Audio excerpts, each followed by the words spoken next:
gentlemen, and our young students.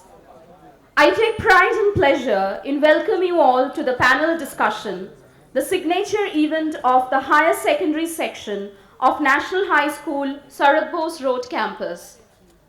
The topic of discussion today is of great importance to the students of our present generation. Is our education system stressing our children too much? We are honored to welcome on stage our panel of eminent speakers, beginning with Dr. Debiprosad Duari. We are deeply honored to welcome well-known astrophysicist Dr. Debiprosad Duari, who is presently Director, Research and Academics, MP Birla Institute of Fundamental Research, Kolkata. Among his many laudable achievements and awards, we are mentioning a few. Dr. Duari is Fellow of Royal Astronomical Society, Fellow of Calcutta Mathematical Society, Member of International Astronomical Union, Member of Indian Science Congress Association, Member Indian Association for General Relativity and Gravitation. He has received the annual scholarship of Government of India. This year, Dr. Duari received the Ravindra Purashkar by Government of West Bengal for literary achievement in science. He is the course director in postgraduate diploma program in astronomy and planetarium science at MP Birla Planetarium. Dr. Duari is also the honorary faculty member of Presidency University Physics Department. He is a resource person for Inspire program, Department of Science and Technology, Government of India. Dr. Duari has attended innumerable conferences and workshops, presented papers and delivered lectures in various universities and institutes around the world. He is also associated with around 20 publications in international and national journals of astronomy and astrophysics. Thank you for being a part of our panel, sir. Dr. J.R Ram, a man whose dream is to reinstate faith in the well-being of every human being and restore hope that all will be all right in the end. Dr. J.R Ram, the renowned psychiatrist, is the founder of Mental Health Foundation, Kolkata. Dr. J.R Ram is an MD in psychiatry from NIMHANS and is the member of Royal College of Psychiatrists, UK. He worked in UK for 11 years before returning to Kolkata and is now senior consultant psychiatrist attached to Apollo Gleneagles Hospital, Kolkata. He acts as an advisor to several social care organizations working with children and women and is involved in a large-scale, multi-centered community mental health project. In his work with troubled minds, he likes to believe that it will be all right in the end. And if it is not all right, then it is not the end. A very, very warm welcome to you, sir, once again to our panel discussion.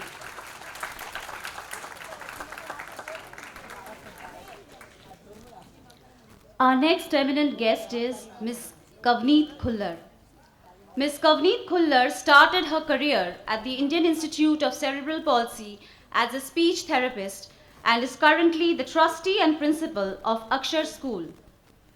Recognizing the need for inclusion of children with additional need in a mainstream school under the aegis of the Family Trust, Akshar, the first inclusive school in Kolkata, was established in 1998. This school believes that it is the right of children with disabilities and not a privilege to study alongside mainstream students. She sees every child as unique, and if given the right opportunity, each child can be nurtured to achieve their fullest potential. Akshar believes in the adage, give your child roots and he or she will find wings. Ms. Khullar also remains closely associated with the Indian Institute of Cerebral Palsy as a member of the governing body and school managing committee. She is also the trustee and founder of the Harrington Street Arts Center. She has presented papers on inclusion in several forums and hopes to open a life skills training center for young adults with disabilities. A very warm welcome to you, ma'am. Dr. Sudeshna Chacravorty. Dr. Sudeshna Chacravorty is currently Assistant Professor and Head of the Department of English, Social Core College. She is also a guest faculty in the postgraduate section of the Department of English, Lady Brabourne College, and St. Paul's Cathedral Mission College, Kolkata. Ms. Chakravorty has chaired sessions at conferences and presented papers at several national and international seminars and conferences. Her most recent paper presentation was at the International Conference on Trauma, Narrative and Responsibility in Romania in June 2019.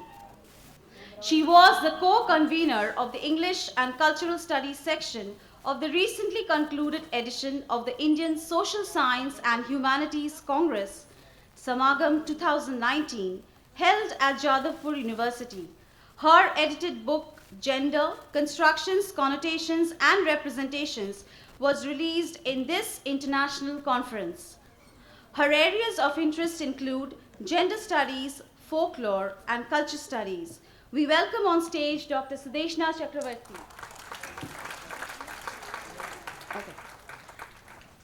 Dr. Kunal Sarkar. Dr. Kunal Sarkar is the Senior Vice Chairman, Director and Head of Cardiac Surgery at Medica Super Speciality Hospital. He graduated from Calcutta Medical College with gold medal in surgery. He is a Fellow of Royal College of Surgeons as well as Faculty of Imperial College, London. Dr. Sarkar is also associated with the academic activities of European Association for Cardiothoracic Surgery and Indian Association of Cardiovascular and Thoracic Surgeons. Kolkata Heart Foundation was established in July 2015 by Dr. Sarkar along with his associates to promote the wellness concept with emphasis on prevention and control of cardiac ailments. A passionate debater, orator, writer, and a Calcuttan to the core, Dr. Sarkar is the president of Calcutta Debating Circle and chairs the largest live debate in India during the Calcutta Festival of Spoken Word. He is not here with us, but he'll join us very soon, so please bear with us.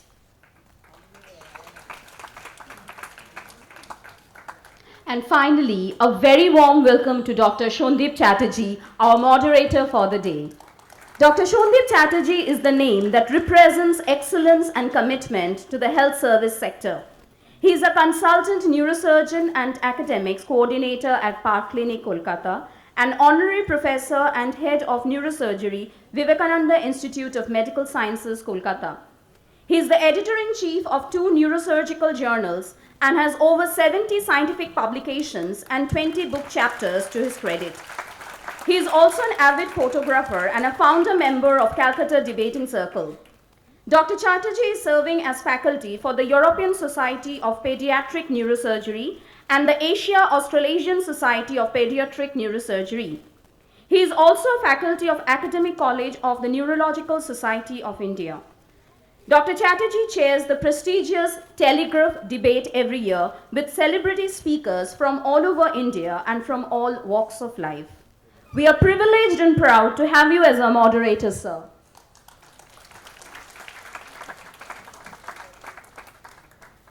And now, may I please request you all to keep your mobiles on silent mode. Thank you. I now request our principal ma'am, Mrs. Rama Subramaniam, to kindly come on stage and say a few words. And just after that, we were handed over this little living creature with roots. And I thought, we take a plant, put it in a pot, give it some soil, and give it water, put it out in the sun, bring it into the shade sometimes, stop worms feasting on the leaves, stop birds plucking at its fruits, and we watch it grow. But imagine if we put this plant into this pot and every 2 days decided to tug at the plant to see what the roots are like, or pull at the leaves to see whether they've got the right strength to bear with us. then I'm sure sooner or later you would be left with an empty pot and a carcass of a plant. But unfortunately, that's what we do to our children when we plant them in the fertile soils called schools, where they're meant to be sunned and watered, protected from the wind and worms. But we tug at them every 2 months. We pull at the leaves, tug at the roots, allegedly to test them for the future. Think about this as we go along in this panel discussion. But that is seriously what we do to our children in schools today. We're testing them, allegedly to help them grow up and face the world. But when we test them, we are tugging at those roots before those roots have a chance to grasp the soil. We are pulling at the leaves before they get a firm attachment to the branches. And we don't give them a chance to grow the flowers that can bloom on that tree. That is perhaps a very brief summary of what we've come to discuss today. And since I started with you, Mrs. Khullar, and I know you're by far the most articulate person on this panel, and you have looked after lots of trees that you've planted in lots of pots and watched lots of them grow. I'm going to ask, with the first question that I'm going to ask all the panelists, what do you think has changed? When you went to school, would you ever imagine somebody telling you that you were being pulled at, tugged before your roots were mature, your leaves were being pulled at? It was a time, I'm sure, whichever school you went to, even if it was National High School, I am sure you enjoyed your stay in the school, did you not? Why is it that our children do not enjoy their stay in the school as much as we did? And what has changed? Good afternoon to all the parents here, students here. Thank you so much for inviting me. I said yes, I will be here simply because I knew you all were going to be on the panel, and I knew this is going to be a morning where I'm going to be learning. Of course, I'm here to share because I've had experience in schools. And first and foremost, the reason why we started the school is on this premise. We saw stress. We saw that children were not being allowed to bloom in schools. And when we started Akshar, we knew that we wanted to have a school which would really be on two premises. One, of course, because of their right to be, for children with additional needs to be mainstream, because we feel it's their right to be in a regular school. But very importantly is children, like Dr. Chatterjee said, not getting tugged. I've had a beautiful childhood in school, but it was because it was me who made it happen. But my backbencher friends stayed back, and their maths and science, they were, said you're not good at it. So I've gone through that experience in a school. And what is the difference? Has it changed today? I'd say that schools are evolving. There is a lot of changes happening, but it's also a question of numbers. Schools that have too many numbers cannot deal with every child. I think the first thing I wish schools would do is reduce their numbers. Secondly, where the attitude of parents are concerned, yes, this is a big thing to debate on, and teachers. Like you said, Dr. Chatterjee, we got them into the world. Now it's the teacher-parent partnership and the, like we call about the nurturing and the nature, environment. How carefully are we going to nurture them? And you could have the plant. How closely are you going to watch them? How closely are the weeds going to be removed? Because what happens is that as much as we watch them very closely also, there are things that might get missed because they are below the larger leaves. Are we watching them carefully? And are we really looking at what they want to do with their life? And I think it's it's not our aspirations as much as their aspirations, and allowing them to think. Are we allowing the children of today to think? And there are so many of us.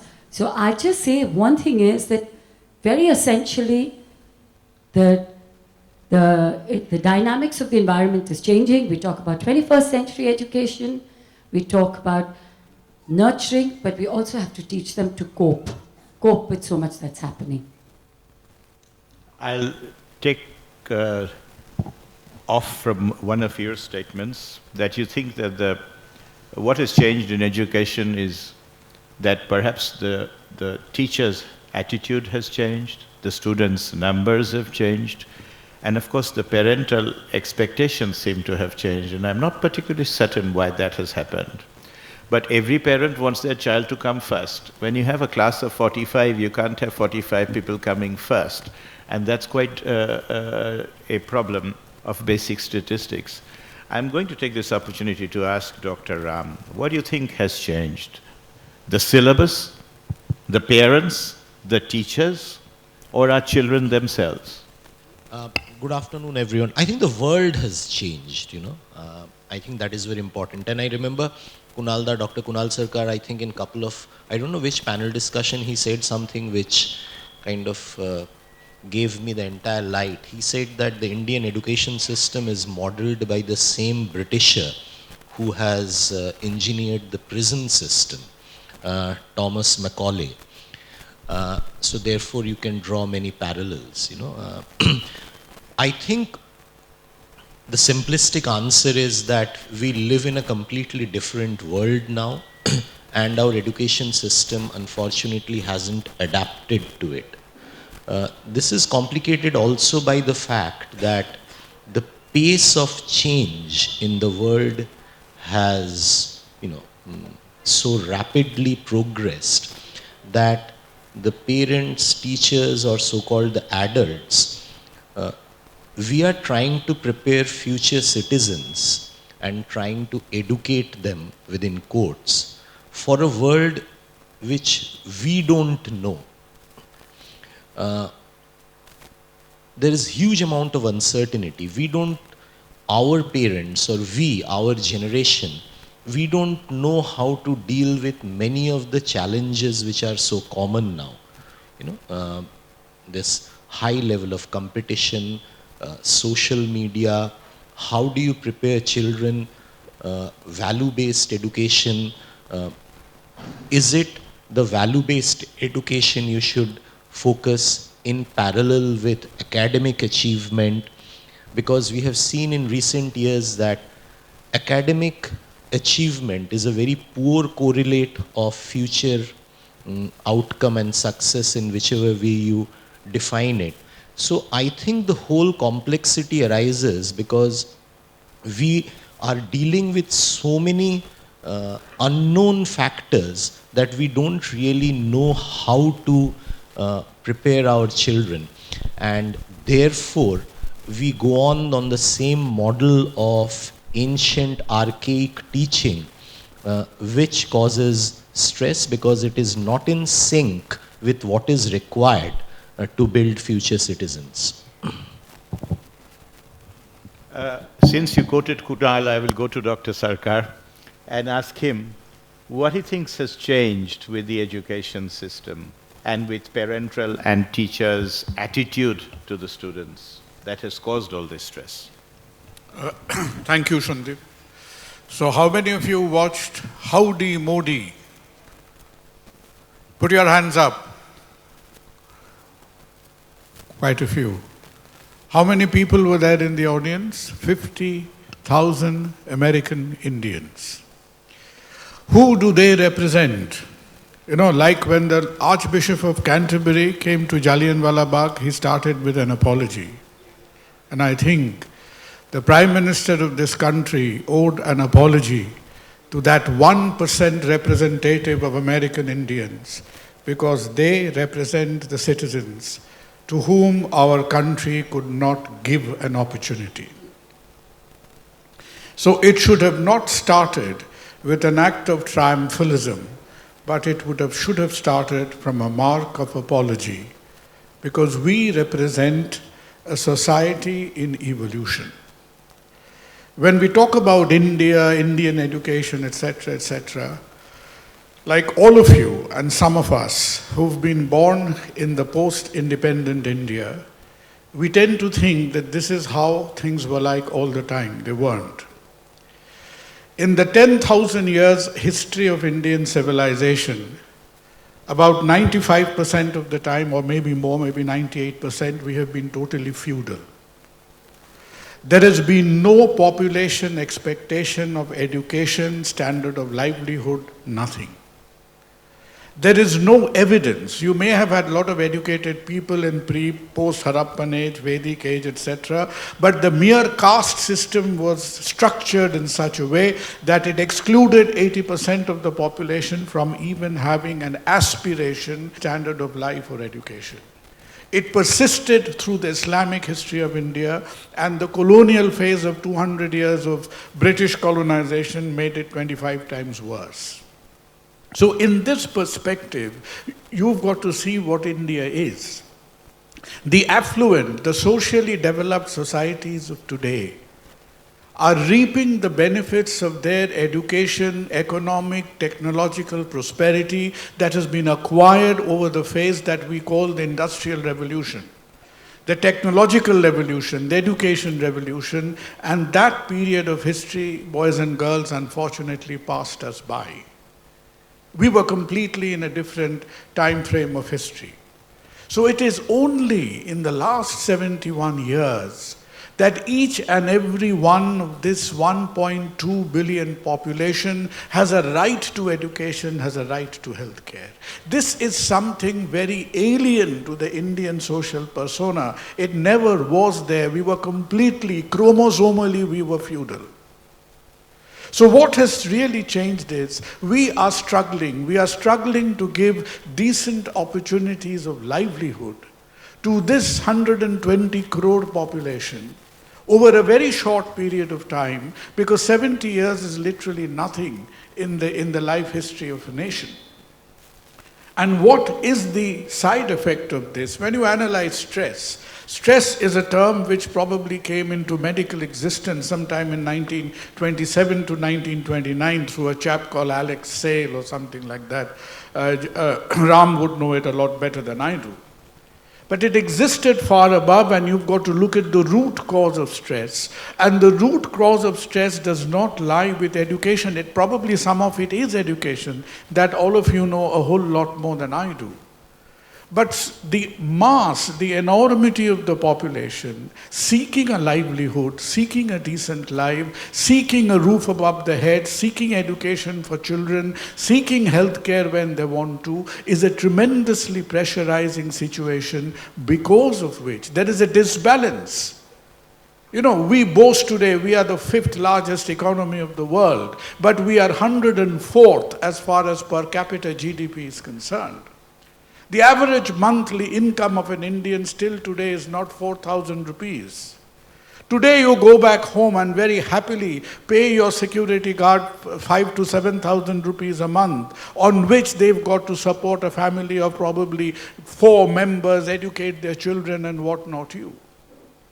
So there is a tremendous pressure of opportunity and decent livelihood. And when this is the societal system, education becomes a system of elimination.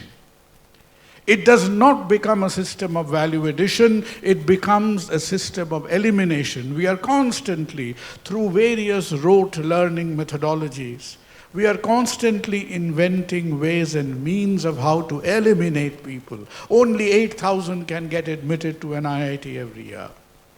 We only produce some 70,000 doctors per year, so we've got to go on eliminating people, and rather than giving more and more opportunities. Now this imbalance will exist till such time the socio-economic maturation of this geopolitical entity happens. It is a part of life, it is a part of civilization we cannot avoid. But sometimes we make it worse. We aggravate the problem. And like doctors, I believe, is the root cause of problem for at least half of our misfortune, educationists are responsible for about probably 75% of your misfortunes, because how on earth do you explain more than 2% of students aspiring to get 98%, 99%, 100% marks in examination through a completely nefarious, corrupt practice called marks manipulation and moderation? I do not know who thought of this monstrosity. This is the much larger scam than Chidambaram would have ever committed in his lifetime. This is called moderation, where every board, every school is behaving like an immature sibling rivalry. And even far before we become a $5 trillion economy, I am sure in 2020 we are going to have the first student who will score more than 100. And that same student, when you appear for a professional entrance test, like the IIT JE, or I do not follow IIT, I do follow the NIT JE. The medical joint entrance examination, Shandip, the qualifying mark, the cutoff mark this year was set at 19%, 19. With 19% mark, I could not even walk to the toilet of medical college, forget about the lecture theatre. I could not. So such is the expanse of the kind of madness, the kind of insincerity of assessment. And my appeal to the educational fraternity is, we are making it much worse for ourselves. So I will just end by saying that the other day I was in an event in St. Stephen's. And the first question when I meet a Stephanian is, I ask them who St. Stephen's was. Till date, not one of them was able to tell me who St. Stephen's was. I told them that, look, you stupid group of people, today you are boasting that your cutoff marks for giving out forms is 98.9%. And you, unless you rectify this methodology, unless you become a voice of criticism to ask for genuine assessment, you will meet with the same fate that St. Stephen's actually did. Because Stephanians did not realize that St. Stephen's was actually stoned. And if we do not rectify ourselves like this, yes, I'm telling you, there are problems of educational methodology. There is a larger societal problem which is unavoidable. It is like the life cycle of a butterfly. Every geopolitical entity inevitably will be exposed to this. But the least we could do is not to rub salt into the wound, not to give into such malpractices like marks manipulation and causing and magnifying the stress 100 times amongst the students. This madness has got to stop. Thank you. Thank you, Kunal. I think we have more or less agreed that we have really been very ineffective in controlling our education system.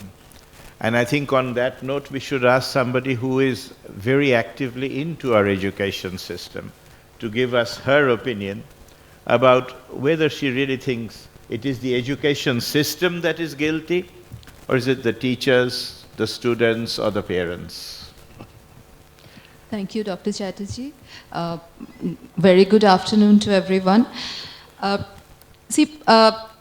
When we were growing up, or when I was doing my studies in humanities, English literature is my field, what we always learned was that there are two purposes to education: to make the world a better place to live in, and to make us human beings better people to live with. The problem with present education is that we are concentrating on the first part, trying to make the world a better place to live in, bigger houses, better cars, faster gadgets. But whether we are making ourselves, students, us, as parents, as teachers, as better people to live with, That is the question. There is a growing trend of trying to homogenize everything in education, that one size fits all. This is something that I face personally when conducting research, since I am into academics, so I'll speak from personal experience. Whenever we try to submit any research proposals to our higher bodies, there is a particular rubric that we have to follow. What is the aim of your study? What are the benefits of your study? What limitations and so on. Now, this is the rubric that would suit a science experiment very well, but for humanities, this is I don't think it really works, because we are going back to those theories of utilitarianism and Darwin's survival of the fittest, which we have tried to break out of through humanities. When Darwin said survival of the fittest, try to think what it would actually happen if we were to incorporate that in our daily living. Someone is sick at home and you say that, okay, if you survive your fever, your dengue, your whatever it is, then we'll meet you after 10 days. We don't work like that. Morality has to come in, ethics has to come in. Those are the things which today's world, yes, the mindset has changed. We are moving at a very fast pace. And as Dr. Ram was saying, that teachers, parents are all trying to prepare their wards for a world which they don't know how it is going to carry on. And because they're scared, because they're anxious of leaving the future generation in a world that they don't know. Much of that mess is obviously of our own doing, but anyway. That is why we try to overcare. We are all talking about the plans, the analogy, so I will also try to bring in an analogy of plants. There's a story about two neighbors who had identical plants they bought from the nursery. And the young man, he would water his plant very meticulously every day and put manure, fertilizer. And the older one, his neighbor, he would just water it 2 or 3 days a week, just the minimum amount of subsistence manure result. As a result, the young man's plant was luxurious, the leaves were very pretty green, and the older man's trees were just about there, not that pretty. And then a storm came, and the next morning, the young man found that his trees had been uprooted, but the older man's plant was still standing, and he was devastated. He said, I took so much care of my trees and my plants. What happened? He said, you overcared for them. And so they didn't grow their roots. They were getting all the subsistence that they needed from outside. They didn't know how to fight. My plants, I was just giving them enough. For the rest of it, they had to work on their own. So when the chips were down, and believe me, in life, chips are almost always down, then they know how to fight for it. So we have to, I think, the education system needs to think beyond the class 12. What happens after that? How to deal with the riddle called life? And because I'm interested in culture studies, so cinema is something that I follow very religiously. So I would like to quote from a film which is still running in theaters right now. I'm sure the teachers might not be very happy with the analogy, but the students will enjoy it. How many of you have watched Chichore? I don't know. Okay, so many hands go up. So there's a very interesting dialogue there. कि success के बाद party कैसे करनी है, इसका plan सबके पास है. Failure के बाद क्या करना है, इसका plan कोई नहीं बताता. our education system has to give us plans कि failure के बाद क्या करना है. Thank you.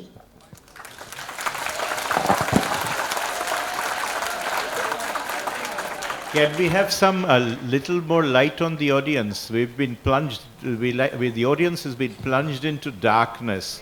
And I think what we are discussing is that we should not have light shining on the faces of the educationists or the panelists. We should have light shining on our students first. So can we have a little more light? Thank you very much. That makes life a lot easier.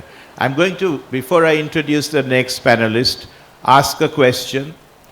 And you know, every year I come, I ask some questions to the students, and I know that after this, Mrs. Subramanian will not invite me to school the next year, for sure. And I'm going to ask a question, almost fearing this will happen, and that is, how many of you from the school have been taken to see the Birla Planetarium ever in your lives? That's about 10 hands. It was shut for a very long time. It wasn't shut for 10 years. Okay.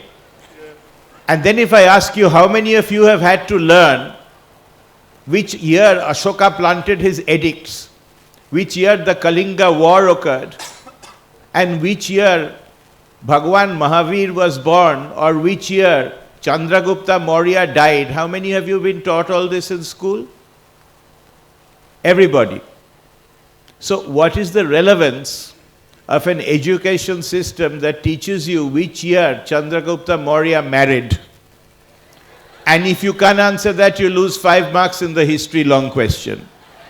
It doesn't matter, because at the end of the term, when you apply for your school leaving exams, you're competing between who's going to get 99.9 and who's going to get 99.8. And Chandragupta Maurya's death will not figure in that.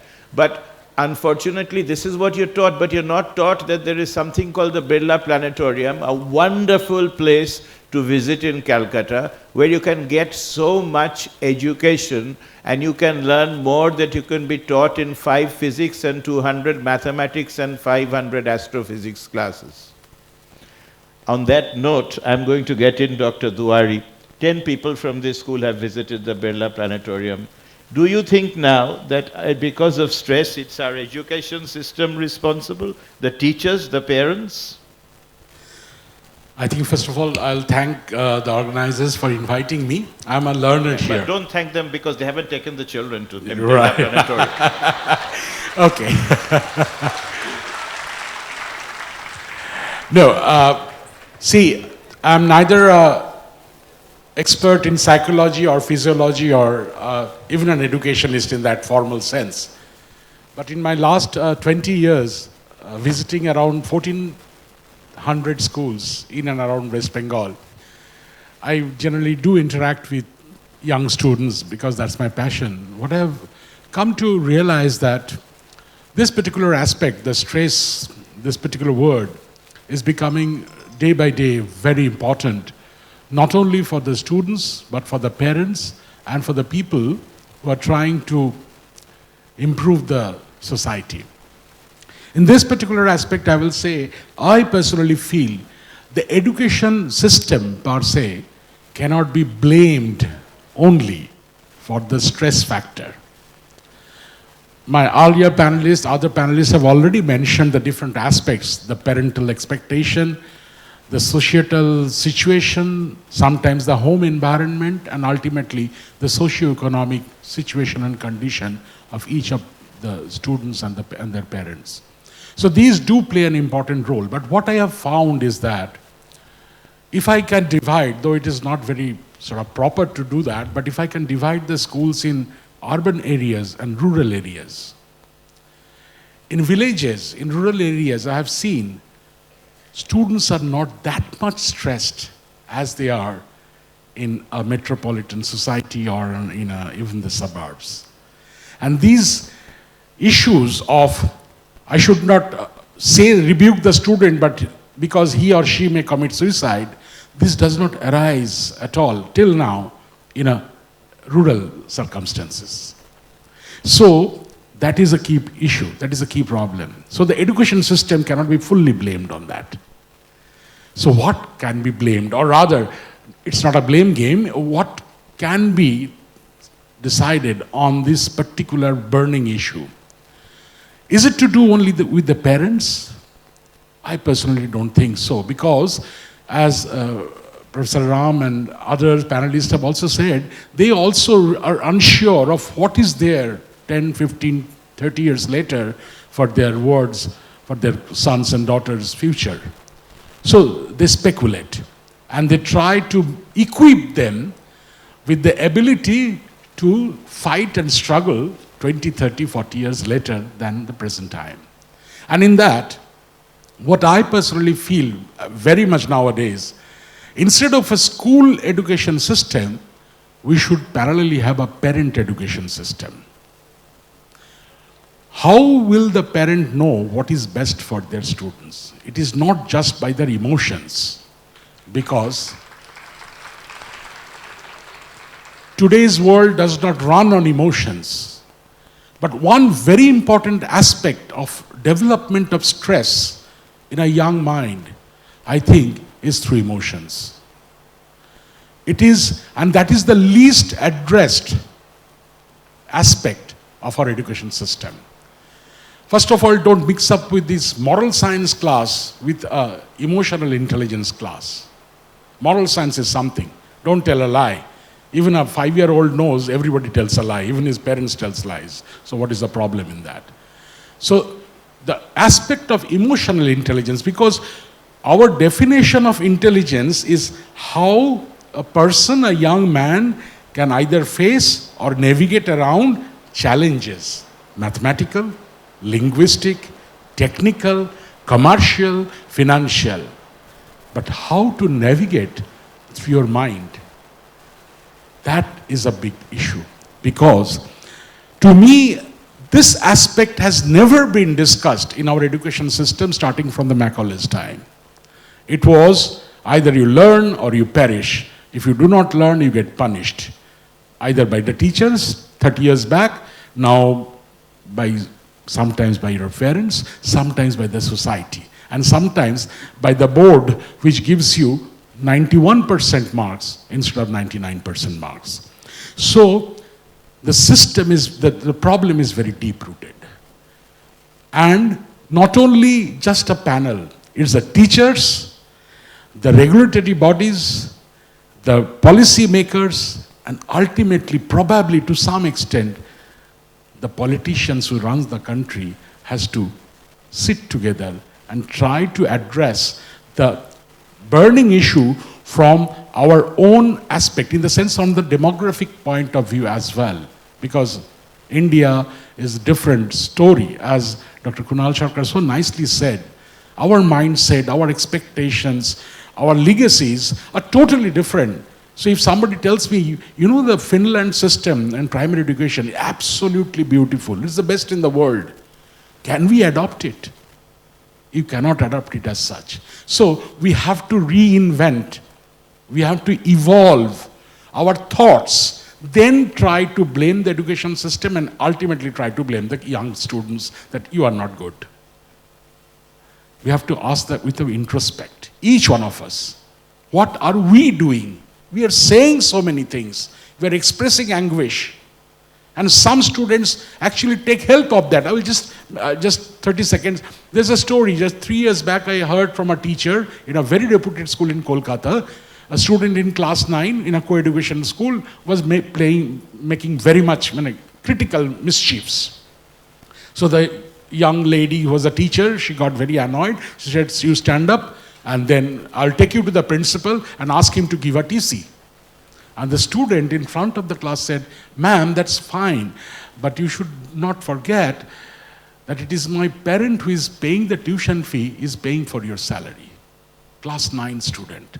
And also said, and in addition, ma'am, I can always go back to my home today and say I will commit suicide because the principal has given me a TC. That is the reality. So some people obviously, you know, in a very sort of mixed feelings, mixed emotions, some people do take advantage. But this is the fallout. As a result, I am expecting when to hear a teacher telling, I am going to commit suicide tomorrow because I cannot take this stress. And it's reality. So we have to really think in a deeper level that is it the education system? Is it only the parent expectation? Or is it the way of looking into the modern life and, as it was mentioned, to homogenize all our aspiration, expectation to a very high level? Thank you. You know, you talked about students of class 9 who tell teachers, if you throw me out, I just remind you, my parents pay your salary. I remember when I was in class 9, and Kunal will also probably remember the teacher I'm talking about, we had a terrible Bengali teacher. And it was impossible to survive 40 minutes listening to what he said. I mean, everybody's a human being, including students. And quite often he would stand up and say, who's been shouting, I want to know, I'm going to throw you out. The whole class would put up their hands, please throw us out, sir. And it was so difficult because obviously he would have to then address empty chairs. Now this was not done as a political move, it was done as a pure spontaneous gesture because everybody wanted to get out and stand on that balcony and get fresh air instead of listening to the trash that you had to listen for 40 minutes. So something has changed. Kunal, you wanted to have a word in. Just a quick comment, Finland was mentioned, right? So if you go through like the ratings of tennis players, footballers, etc., the Finnish education system is rated very high, correctly so. But the point we were trying to make before is that the education system is a reflection of the kind of the opportunities in life over there. So the opportunity you forget in Finland, there are two case examples that you should be aware of. One is if you take Finland to be a case study, take Japan to be the other. Between the Japanese and the Finnish education system, they're almost like a cut and paste of one another. But Finland, for the population of Finland is probably Hajra Road and Monwanpukur Road added together. Right. So that is the population of Finland. And in Finland, in Scandinavia, when you had the emergence of these giants like Nokia, etc., that was a disproportionate, welcome, fantastic industrial spurt in a very small socio-economic population. So it threw up tremendous opportunities to the young people for life, living, education. They had a tremendous opportunity. And hence, that along with a little bit of intelligence, they could take a more relaxed attitude to life. And where you see, if you look at, pardon my sort of experience, I am an amateur educationist, is if you look at the different education system, you see either something is 2 plus 3 plus 7 or something is 3 plus 4 plus 5. So these numbers are not important. So what they were able to do confidently, which is difficult for us to do, is they bifurcated the system into an academic system and a vocational system, which we have not been able to do. Because for us, a vocational system means a kind of second-rate education, and hence people want to stay away from it. I mean, in medicine, even the basic education, MBBS has become like an abuse. It is not a degree anymore. So that is one, and you look at Japan, what's happening in Japan today is, it is a contrast study of Scandinavia, because when Japan went through economic recession, their opportunities decreased, and there is a tremendous amount of stress in Japan amongst young people, college goers, college leavers, to look for opportunities in life. The second commonest cause of death in Japan after cardiac problems is suicide. Even in a society as developed as that, so we have the two extremes in front of us. And I really think the system is going to self-correct. Why will it self-correct? Because you are going to have AI come in, you are going to see less teachers, less doctors, less educators. Your educators of the near future is going to be in the virtual world. You are going to educate yourself, and there has to be forms of education, examination and assessment, which is completely, I think, within the next 5 years, the whole system of teaching and assessment will be, what we are doing today will be entirely primitive and entirely archaic as what artificial intelligence is about to present to us well within the next decade. And the best system is the system where you are left alone, where parents do the supporting, you do the work, you gather your intelligence and information from the ecosystem. I think you are far more intelligent than all of us added together. So the world is not the same fairy tale we would like it to be. So it is, at the end of the day, a balance between education and opportunities. Kunal talked about from Finland to Hazra. And I'm going to share with you, and I know some of the directors of the school are here, I'm going to share with you a true story from this school without revealing identities, which should make all of you wonder who is responsible for the stress.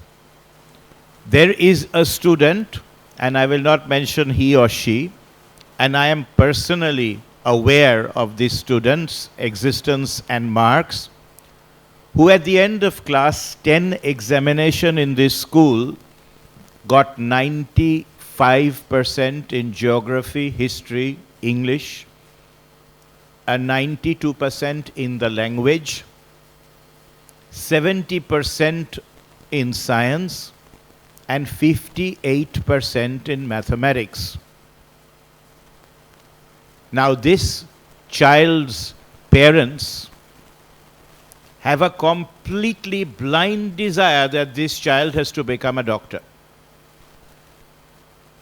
And literally has been working on this child that he or she has to aspire to become a doctor.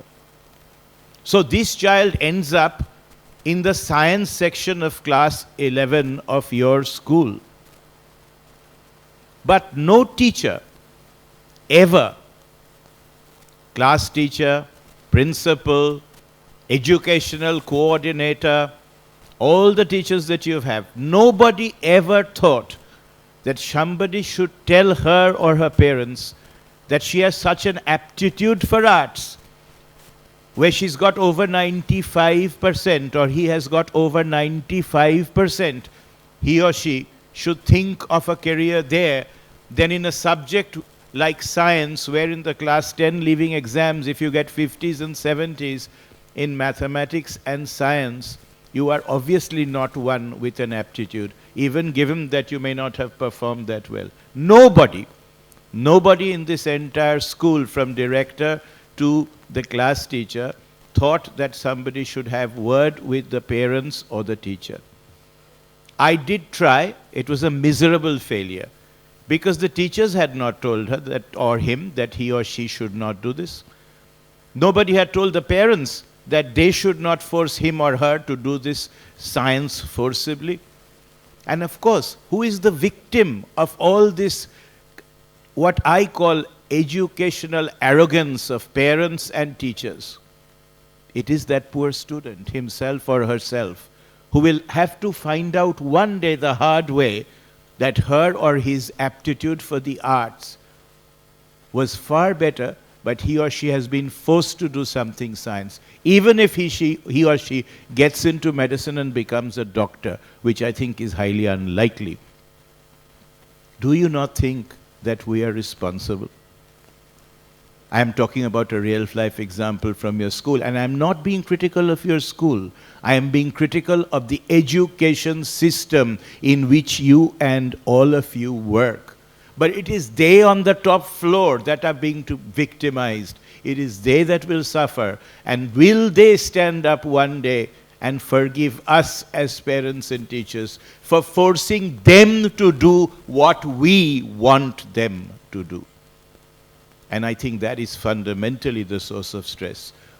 We do not bother about what they could do. We want them to do something, and we force them to do this. Now, parents are almost selfish in forcing their children to do something that they want to do, though I suspect that has changed to a great extent.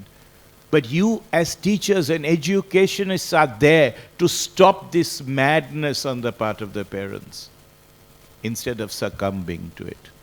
And I think this is something you should seriously think about. As I asked Dr. Ram, what is the effect of this stress on our children and how serious a problem it is? And before he answers that, since I'm very negative this afternoon, I will give you another piece of information.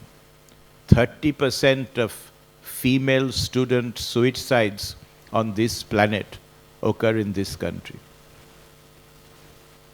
Ram. Is this working? Yeah. We have been very critical of teachers, and Kunalda's statement that all teachers will be made redundant again will spike up the stress rate. We can't really agree everything, otherwise this whole panel discussion will be boring. I actually disagree with artificial intelligence taking over, because just before I go on to the stress, because there is a difference between information, knowledge and wisdom. Wisdom cannot be created by artificial intelligence. So I don't think ever the role of mentorship, the role of teachers, the role of adults in the community will die out. So there will be a huge change in the delivery of the education system, but will the teachers? I think not. Because wisdom is, I think, comes from seniors and teachers. The effect of stress is physical, psychological, it's everywhere really. There's no one single organ system which doesn't affect stress. I think with respect to learning, what I want to highlight is that, see, learning has to be there when children are curious and when children are, keen to learn something new. It has to be done with a free spirit. So if we simply overwhelm them with the expectation, burden, this whole question of marks, which everyone is mentioning, where this ludicrous cutoff mark. I think at one stage, Delhi University cutoff for economics about 5 or 6 years ago was 100%.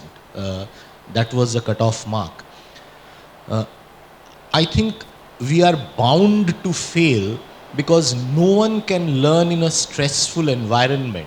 So I think if we relate academic pressure and stress, I think all of us have to acknowledge the fact that learning has to be done in a, as far as practical, stress-free environment, and increasing pressure is leading to terrible tragedies.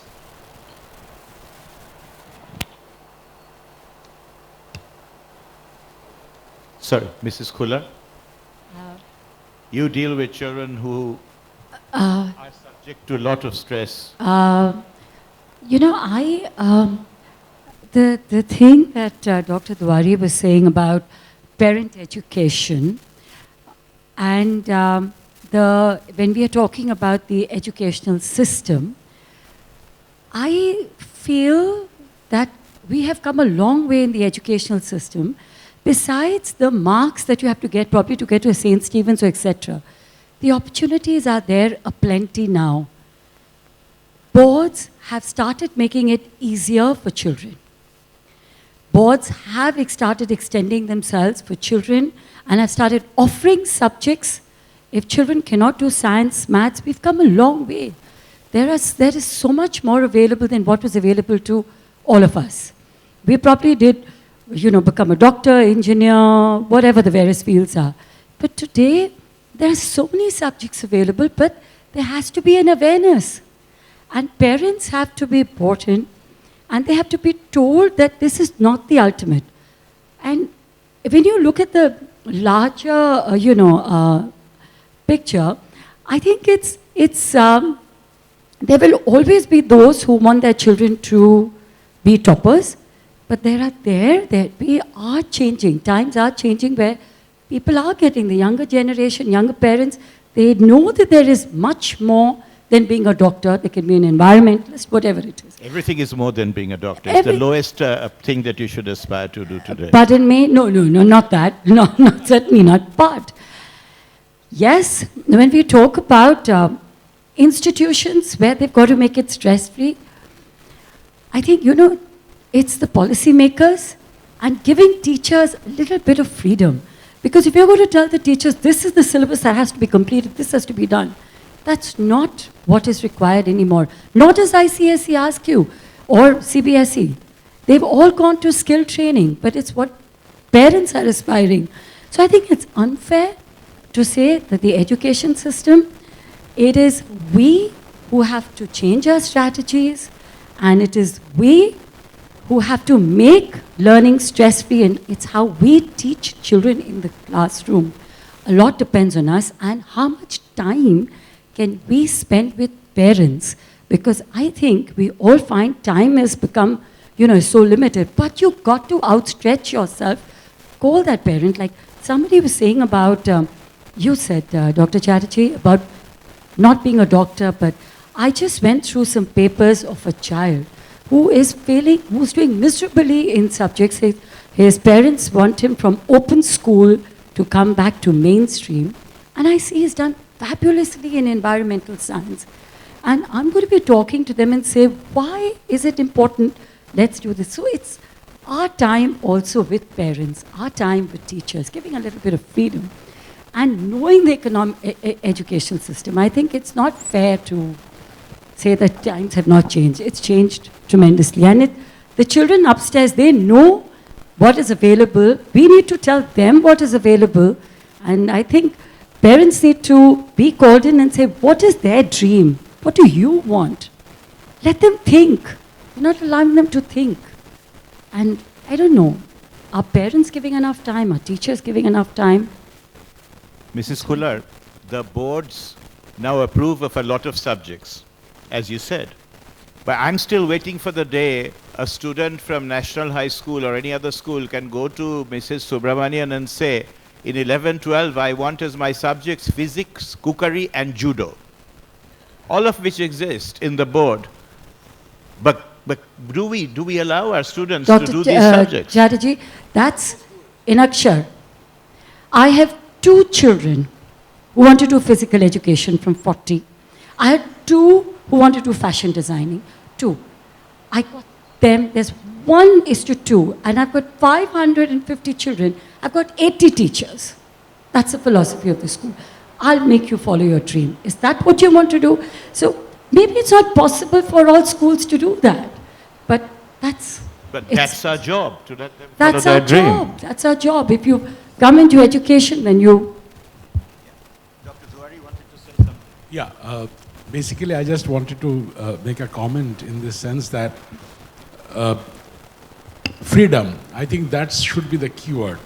Freedom to the students first, freedom to the teachers, and freedom to this, what is known as this marks-based education system. Freedom from that. If you remember that earlier days, in our days, when 5 or 6 young boys and girls, they were in a park or in a big field or Maidan, they used to just run around and have fun. Shouted at each other, boxed at each other, and had fun. Those days are gone. Now even your entertainment is regulated. This regulation sometimes actually kills all the natural feeling that a young boy or a girl should have to have his own opinion. And I personally feel, as it was mentioned earlier, the younger generation is learning, they are watching. Just before coming here, I was wondering, yesterday there's Greta Thunberg, the lecture she gave to the seniors at UN. Someday the young students will accuse us that what you have done for us. Like the climate change crisis, I think slowly it is leading to an educational atmosphere crisis. Can I just make one quick point to what ma'am said? is, I think, to really make the other avenues, as you so poignantly said, being worth it, is very important for us to add real-time value to things like academia, to things like humanities, to things like teaching. A para teacher in West Bengal today gets paid 800 to 1200 rupees a month. 800 to 1200 rupees a month is a salary of a government para teacher who are taking the students through classes 1, 2, 3, up to 4 or something like that. So I think recognizing the value in the non-conventional spheres, as you said, the age-old boxes of a doctor. Doctors are now gone. We belong to the Jurassic era. We should be done away with, sooner the better. So you have the, being a doctor, a lawyer, and they confirm his role. I think the value in academia, in humanities, in teaching, in research. So I think real-time investment has to happen in these fields, wherein you see the parents also, what are the parents after? Let us not criminalize them. The parents are also looking for opportunities. The parents at the first outset is trying to identify a good, comfortable life for the children. And that is where their pursuit starts. So I think probably it's a system and process. Probably it's happening. It definitely has happened. And the more we value pure sciences, pure arts, humanities, teaching, and that represents the true maturation of a society. I'm going to ask the students another question. How many of you know about a magazine called the Time magazine? Put your hands up. How many of you have read, I've seen the cover of the current issue of Time magazine? Teachers can put their hands up as well if they've seen it. Do you know what the cover of this current Time magazine is? I have just come back last night from a trip to a different country, a country called Georgia. This is not a state in the country our Prime Minister is visiting. This is a country near the Black Sea. And I was astounded when I read this Time magazine in the aeroplane. You know the cover? It says how the Earth survived up to the year 2050. And the editorial is an editorial which writes how narrowly the Earth escaped complete decimation at the hand of climate change and how narrowly we made it to the year 2050. And the author of the multiple articles in this Time magazine include people like Al Gore, who, as you know, is an environmentalist apart from being vice president contender. And one of the points that editorial makes, and I'd implore the teachers to read this particular editorial of the current Time magazine, is that the single group of people that helped the world survive and still rotate on its axis and revolve around the sun with living creatures still on it were the younger 2020. The youth of 2020 were the first to understand that there is no point reading history, geography, learning trigonometry formula, or being able to do coordinate geometry equations. We first need to ensure we have an earth to live in 10, 15, 20 years before we learn what we need to study on that earth. And this is astonishing and shocking, but it's true. And it says it is the youth of the 2020s, and that includes you seated upstairs and in the back seat, that have to realize that a priority today is to have an earth to live on. And then you can think about what subjects and what specialities you need to pursue to live on it. And it is you that have to convince your teachers, your parents, and everybody else that that is our priority. You know, we have environmental education as a subject which is compulsory in school. I understand it's even now compulsory in college. But how many know How many times in school or at home have you substituted your age-old bulb for CFOs? How many of you have bothered to go home and tell your parents or tell your teachers in class, why do we have to have these old bulbs that produce a lot more pollution and destroy this planet faster? How many of you teachers teach your students this in your environmental education class? If I remember from my son's environmental education class, they have to learn up how many tons of sewage are dropped into the river every day. And they have to learn statistics about sanitary equipment that we need. But you don't teach them how to make this earth survive. Forget about a better place to live in. And I'm so happy you raised this question about a world which is going to survive this climate change. Here is a priority. This is what we need our students to learn. Unfortunately, the truth is, and this is what the Time magazine says if it is true, we never taught our students. The young people decided we will only vote for governments that have a conscious awareness about climate change. And these young people of the 2020s have made the world survive. You see, unfortunately, I think 15 of the G20 leaders out of 20 countries do not believe in climate change.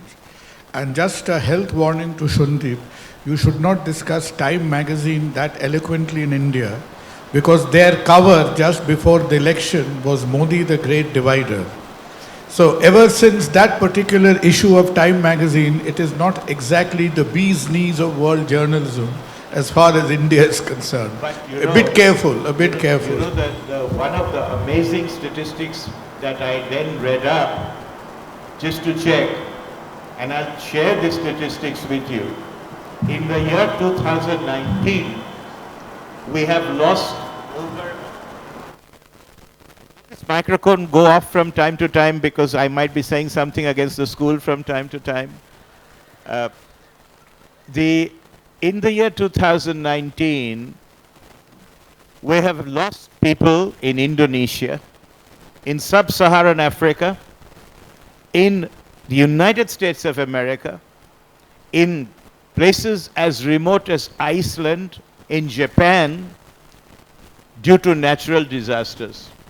And if you look at the number of people that have died in the year 2019 due to natural disasters, more people have died of natural disasters in 2019 than have been killed by terrorists in the last 5 years.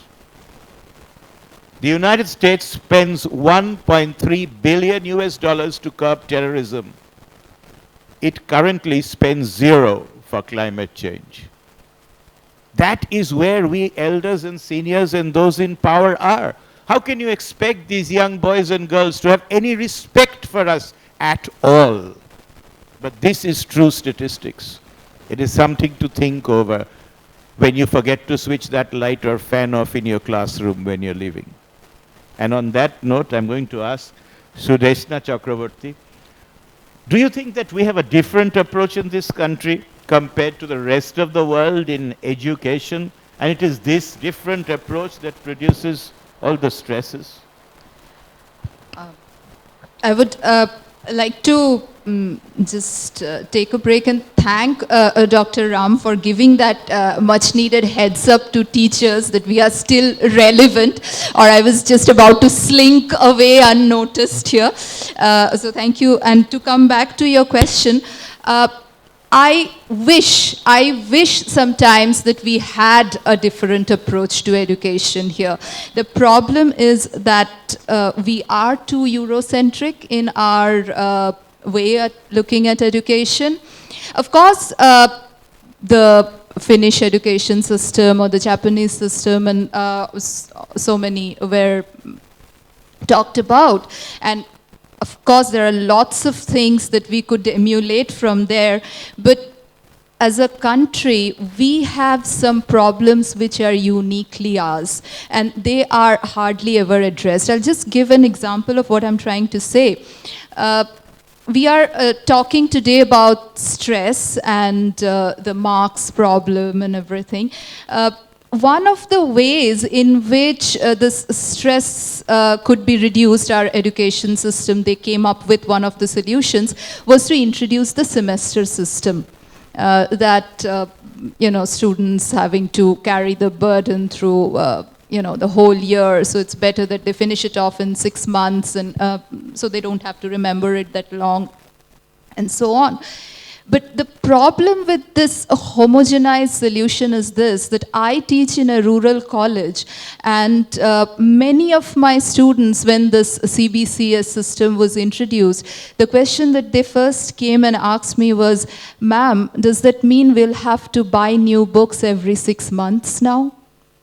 So these are students who cannot afford to buy the books. They are, from families of the rickshaw pullers and the maid servants, the kind of families which our 80s Bollywood kind of immortalized, that these are the troubles that our hero has to fight and become a successful human being, all those cliches. But so, the same solution which could reduce stress in the urban society would not work in the rural world. Again, that question, that point that I'm trying to make here is that we will always need to have a system. We have too many numbers not to have a majoritarian system. That has to be there. But until and unless we have some other way outs, we have some other avenues for people who are the so-called quote-unquote misfits, the cast-outs, then there will always be stress. Stress has always been there. Some amount of stress is good for us. And we are in a very nostalgic mood here where we are saying that we loved our school days. Yes, we did. But we were stressed too. Our parents also gave us pressures, and we learned to cope with it, or at least we think we learned to cope with it. Maybe we all have skeletons in our own closets, which we are not revealing here, but maybe we do. But earlier, the doctors will know that there was this thing about people dying, and everybody would say, "He's so fortunate. Just looked up porlo or morlo, ektuo bhuglo na." But apparently, today's diagnostics would probably show that he was having 400 diabetes or something like that, which was never diagnosed. So the problem is that maybe our generation, we didn't even know that we were under stress, which need not always be a good thing. Because if everything was so wonderful when we were students, then we are today's parents. Why are we doing things so wrong? There must have been some unhealthy coping mechanisms. Maybe we felt that we were not given the right fighting tools, which is why we are so desperate to try and make good for that. We are overcompensating. So again, for me, I'm sounding like a, kata record here, but I would still say that we need to come out of that homogenization. We need to do that.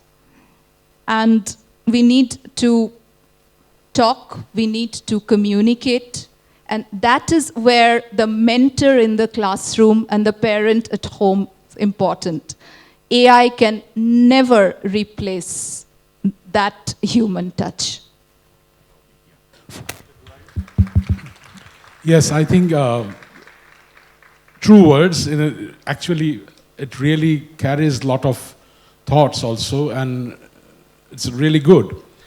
But one thing I wanted to point out is that we have to first of all identify that the level of what we call child growth and development, it should start from that level. Because now if you read some of those learned people, those articles about stress in education system, it starts from primary level. Primary, middle, school, and then goes to college. So when we are talking, I think we are talking about stress in students who are more or less has just entered the teens or maybe in a later stage. But what are we doing to address the question of stress to a 5, 6, 7-year-old boy or a girl. That is more important, right? Now I know that as a parent, I have invested 20 lakh of rupees for my son to go to an engineering college, and my only ambition is that he should get a good job at Sector 5, so that after 2 years he goes abroad and have a fantastic time. But that comes later, right? So the initial, the young mind, this sapling kind of thing, this level, and only talk about whether it will bear flowers, bear fruits, whether it will be strong and all that. So the very sense lies in the initial days.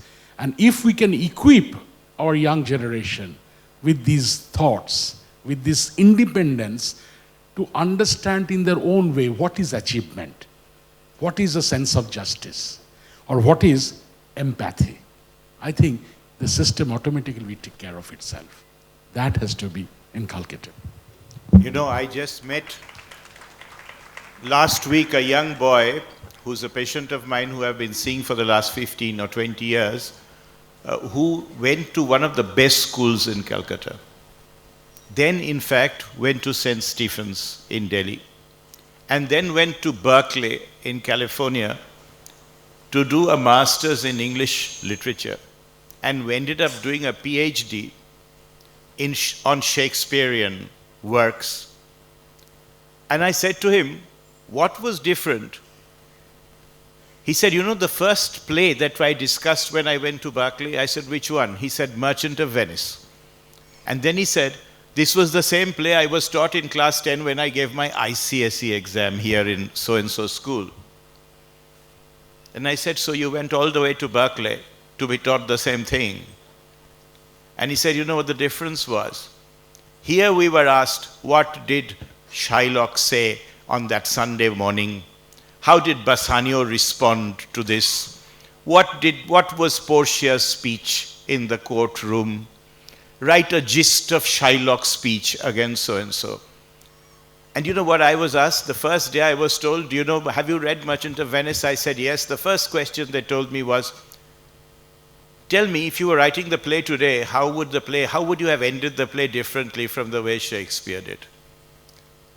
And he said, I could not stand on my feet and even think. And I realized all my education system was futile because nobody had ever told me to stand up and suddenly think and come up with an answer instantly. But he said that was the difference from the education I learned here and the education I got there. It was just the ability that I was not taught enough to stand up on my feet and suddenly think. And he said everything they could have asked me about this play, I would have been able to tell them. I could have floored them with how much I knew all their speeches and how I could have recited about each one's character in great details to them. But they told me, how would you have changed the ending of the play? And I was not prepared for that. And therefore, I think this is also a very important issue, that one of the reasons why we create stress is because we do not teach our children how to react to situations about which they may not be prepared. I think an excellent comment was made by Sudeshna when she mentioned about we teach them how to cope with success. We never teach them how to cope with failure.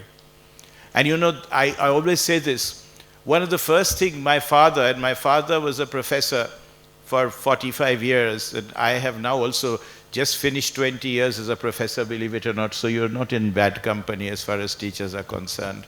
But my father always told me, as aspiring doctors, one of the things we did, we wanted to give one more exam.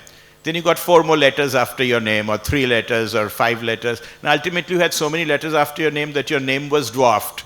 And now, of course, the more letters you have, the more chances of you being taken to court or sued. But that apart, the first thing he told me was, give an exam, but there must be one condition you must satisfy to yourself before any exam you give, both in medicine and in life. And he told me this when I was a student of class 11. And that lesson is, take any exam, whether it's your driving test or whether it's an MBBS entrance exam, but take an exam if you're as prepared psychologically to cope with passing in that exam as you are coped with failing in that exam. So if you cannot cope with the thought of failing in an exam, do not take that exam. And my father is 95 and he's still alive. And one of the reasons I think he's still alive at 95 is because of this philosophy he had in life. And I think this is a very important thing that we should teach our students. You must be prepared for succeeding in the exam, but you must be equally prepared if what happens if you fail the exam. And the only difference, let me tell you, between a teacher and a student, and I tell this as a professor to my students all the time, is because the professor has failed more times than the student has attempted the exam. That's the difference between the teachers. Don't think the teachers have succeeded in everything the first time. So remember, they have failed as well, and they've probably failed more times than you have attempted the exam. So don't worry about failures. And I think on this note, we are going to ask the last question to our panelists. I am sure it is not doom and gloom. And I'm sure tomorrow all the students of National High School will not go and jump off the Howrah Bridge. I am sure that these students that we see here will represent some of the finest and the best that we can be proud of in this country. And I am sure the panelists will come out now with a panacea as to how this stress level can be prevented by you, the teachers and the educationists, by us as parents, and by the students. And we'll start off with Sudeshna. Well, yeah. Solutions, to say it off the cuff, well, I could just give my suggestions, because being a teacher often means we have to don multiple roles, and one of them is that we often have to unofficially encroach into the territories of Dr. Ram or Dr. Chatterjee, being a counselor or a psychologist. Especially because we teach English literatures, because it's taken for granted that if you have read a lot of Shakespeare and Chaucer and all, you know a lot about human nature. For that, English teachers are often vilified also, because there's this very unflattering story going on the internet about English teachers, that if a novel begins with the man sat in his room and he was thinking, and the curtains in his room were blue, then the English teacher would go on to say that the choice of the color blue shows that he has some inherent depression in his mind, and so on and so forth. And if you ask the author, he would just say, oh, come on, the curtain was just blue. So maybe sometimes we overthink, we overanalyze, but better to overanalyze than to neglect. That is what I would say. My solution, or rather my suggestion, would be to stop thinking of oneself as the center of the equation. That I'm at the center, and everything that is going on in this world is ultimately to fulfill my dreams, my ambitions. That is not how it works. The ambition of X is as important as that of Y, is as important as that of Z. Sometimes it will work out for me, sometimes it may not work out for me. We need to understand that we have to think beyond the syllabus. We have to read more. Yes, I would suggest that we read as much as we can, which is beyond the textbooks, because only great art has the ability to comfort the disturbed and disturb the comfortable, which I think is equally important. Until and unless we are disturbed by what is going on around us. There was so much of discussion about the need to be disturbed by the climatic destruction that we are doing to our world, the sense of entitlement that we have, that everything belongs to us. And by that I mean human beings. How many of us really think that this world belongs to the animals? We think that human beings are suffering so much. Do we really need to think about what is going on with them? But it is as much their world as it is ours. Until and unless we think in those inclusive terms, there will always be stress. One of the ways to reduce stress is to think of someone else's stress more than one's own. I think that could be one of the ways forward. Thank you. There's nothing as wonderful as taking an English phrase from an English professor's talk. And Professor Sudeshna Chacravorty talked about center of equation. I'm going to ask you the last question, dear students. What is at the center of every equation that you've ever written in your lives? What is at the center of an equation? You know what is at the center? Yes? Equal sign. You're absolutely right.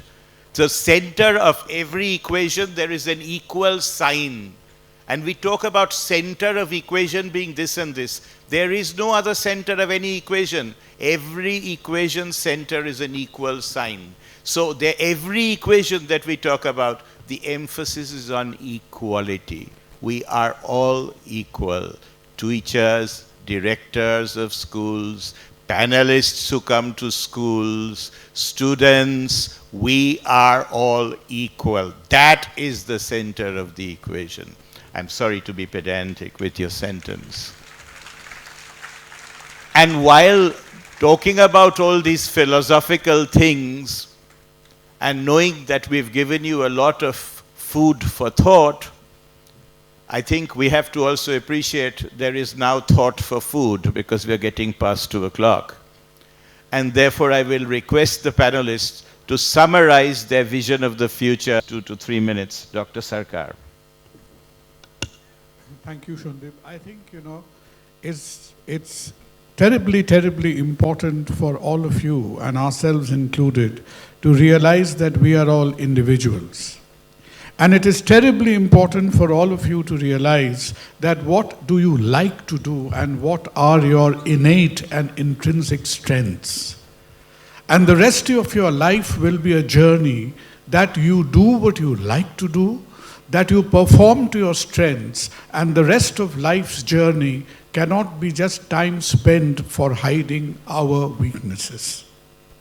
And as we have discussed, we should never have let you down with the idea that it is a very gloomy sky and gloom and doom, etc. But as we have discussed the evolution of our country, of our society, let us also leave you with the impression that we have achieved and done a lot to be proud about. There is no country which became independent on the surface of the planet post the Second World War, which has even achieved a fraction of what we have done. We have added 25 times the number of people in higher education. We have added 50 times to the number of universities and colleges that we had. From an 18% literacy, we have gone to 80% literacy. And more important than that, we have added about 20 years to the life expectancy of an average Indian. So this country, in its roller coaster ride through lots of problems, etc., India did not achieve because of politicians. India achieved because of parents. India achieved because mine and yours father and mother doted on us to acquire a sense of value and to acquire the education and the intellectual equity we have done today. So times are changing. You need not conform to the set-piece plays that your previous generation has done, and we are absolutely sure there is going to be a larger bandwidth of opportunities for all of you. So as a great Bengali once said, live up to your confidence. Realize the self-strength in you. And all of you, I'm sure, know that who said this, Swami Vivekananda. Yesterday was somebody else's 150th birth anniversary, Ishwar Chandra Vidyasagar. And why did Swami Vivekananda exist? Because he was dismissed from being an English teacher by Ishwar Chandra Vidyasagar from an institution not very far away from here called the Calcutta Metropolitan Institute. So even a person like him had to start his journey in life with an adversity as a failure. When he was going from door to door, the only job he ever got in his life, and he did for 7 months or 8 months, he was kicked away from it with the summary statement that Narendranath Dutta is unfit to be a teacher. And Bengal lives in the debt of Ishwar Chandra Vidyasagar, that because he dismissed Swamiji as an English teacher, we got him to be the prophet and soul of India. So if that man can represent, you mentioned about 400 blood sugar. When Vivekananda died, his blood sugar was 550. There was no treatment for diabetes in that era. So it is the values, the ethos of those people on whom, brick by brick, with every drop of sweat and every blessing of sincerity from our parents and teachers, that our lives will be built. There are problems. You have to be realistic. You cannot live in a fairy tale world. But you believe, and I believe, that you and I have a long journey ahead in this country. This is a country of effort, sincerity, and promises. And we are absolutely sure that you in life will not only have success, but have satisfaction and find for yourself the significance of contribution that you will make to this society. Look ahead. Best of luck. Thank you. Dr. Duari.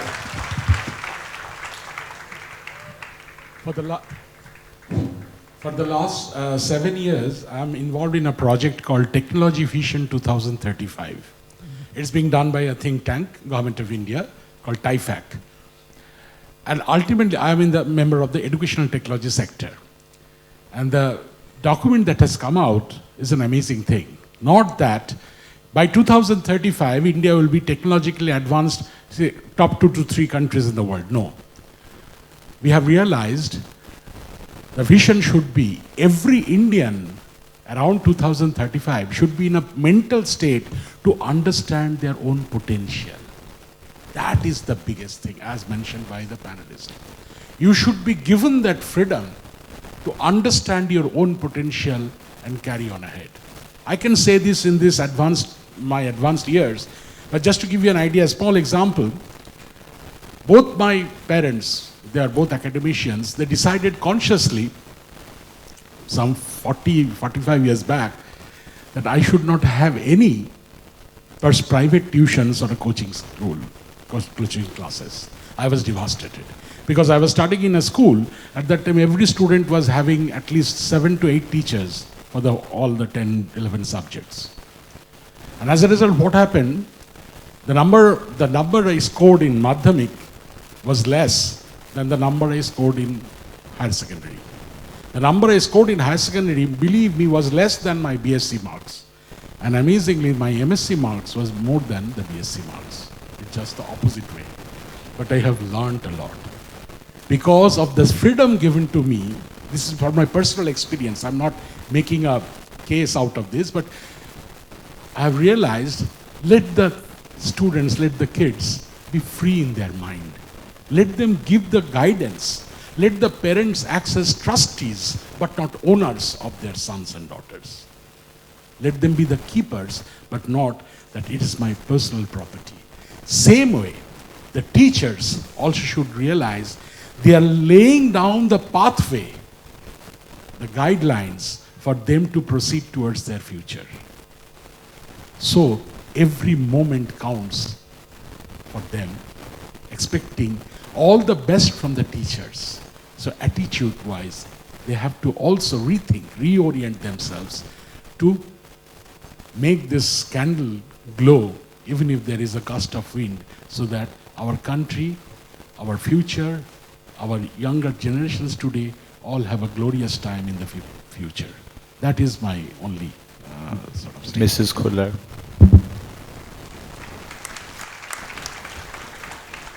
Since our children come in when they're 3.5, and that's the, when they are going to be forming the roots, and then they move on to college, and then they come to y'all. My first thing is that, I want to just, there was a elocution competition here in the morning, and one of my children were participating, class 3, and I met her outside, and she had a very sad look on her face, so I said, "You didn't win." It was her mom and her teacher with her. So she said, "Yes, I lost." So I said, "It doesn't matter. Another opportunity, another time. You'll come back again." So she looked at the teacher and she said, "Maybe you chose the wrong poem. That's the reason why I lost." So the teacher said, "I'm so sorry. I probably did make the mistake." So we had another child who painted an elephant red. And the teacher asked, "The elephant is red." He said, "The elephant is very angry today, that's why." So we said, "Fine, wonderful." There was an expression. So when we talk about children coming in at 3.5, my only thing is, I read this in the morning. We speak about being an introvert is great. Being an extrovert is great. The key is authenticity. Authenticity is the daily practice of letting go. Go of who we think we're supposed to be and enhance who we are. It's for us teachers and parents and adults to embrace our children, and I feel a very important thing is emotional openness, to be able to speak. I repeatedly say, for them to be able to communicate. If you let them communicate, remove fear, let them spend time talking to parents. I sometimes feel if we are saying that parents are looking for the good for their children, maybe they're unaware. Speak to them, make them aware. If they're still stubborn, like there is a parent who has shifted his child from a very big school, pays fees there, pays fees in Akshar. Because he wants the child to be, he is a physicist, his wife is a doctor, his daughter is a computer engineer. And he wants his son, who is special, and who has been told by some doctor that you have the medication, and in time he will normalize, and we can see that he is special. And he wants him to be in a mainstream school and is paying fees there and coming to our school.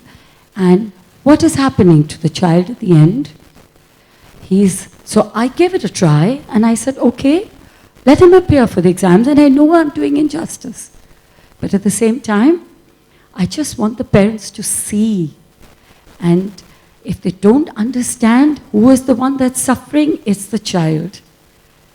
But we got to keep the battle on to try making them aware, and I hope good sense will prevail. And for the teachers, I can only say, stop, look at your children. Look at your children. Don't just be correcting.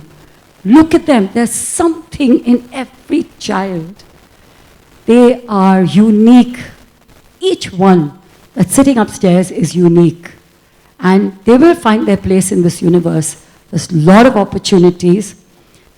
We just have to together that spot for them, and you'll all be flying. Very important is find your happiness. Don't be overambitious. Just find your source, core, soul happiness. God bless all of you. Ram. Two very quick points really.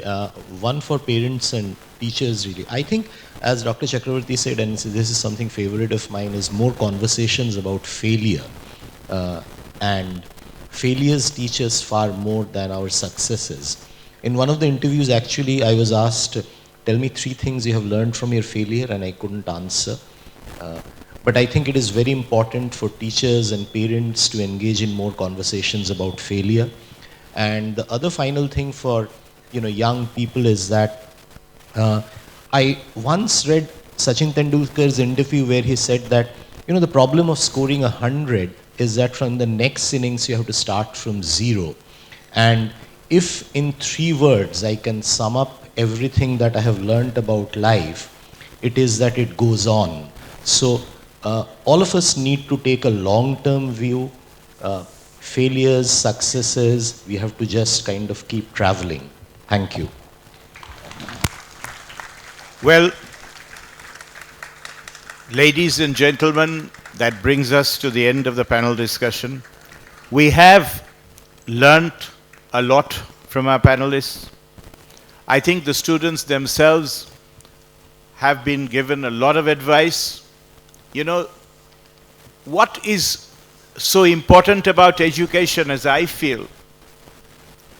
Education should not teach you to look at everything. It should teach you to see something. It should not teach you to hear everything. It should teach you to listen to something. It should not teach you to touch everything. It should teach you to feel something. Therefore, it should teach you not the price of everything, but the value of some things.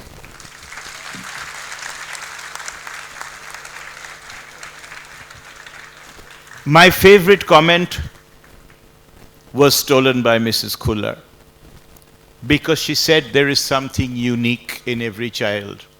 And I say this before, and although this is a cliche, I will say it again, because Mrs. Khullar hasn't heard it. And that is, after having been a professor for 20 years and a teacher for almost 25, I am firmly convinced that there is something in every student. And I say this all the time, that every student is like a matchstick in a matchbox. There are some that you take out and strike once and they light up. There are some that you keep striking and then they ultimately light up. But when each matchstick lights up, it glows with the same amount of light. And that is something that we have to remember. Teachers are not bad. The education system is not bad.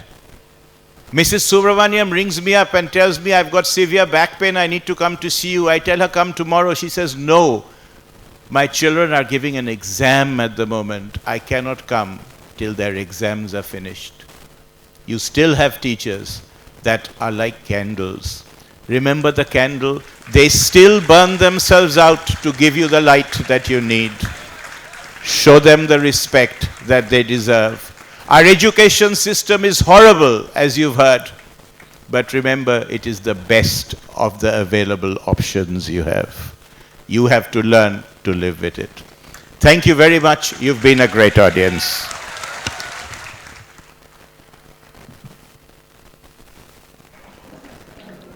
So audience, with this, we have come to the end of this most interesting and engaging event.